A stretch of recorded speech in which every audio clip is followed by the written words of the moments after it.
ömürlük ferdadır bütün Türkmen halkına bizimle kavuştu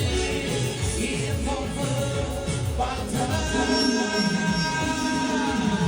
Kahramanları öldürün başını bir dara boyunluk şavurun gençlerin fırlana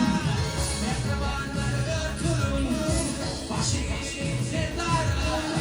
boyunluk şavurun gençlerin fırlana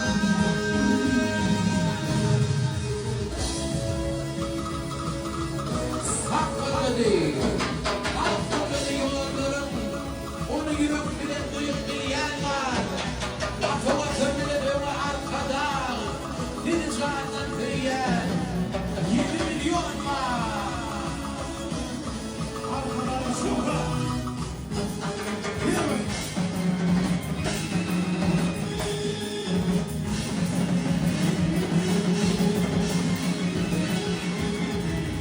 Ata yoldan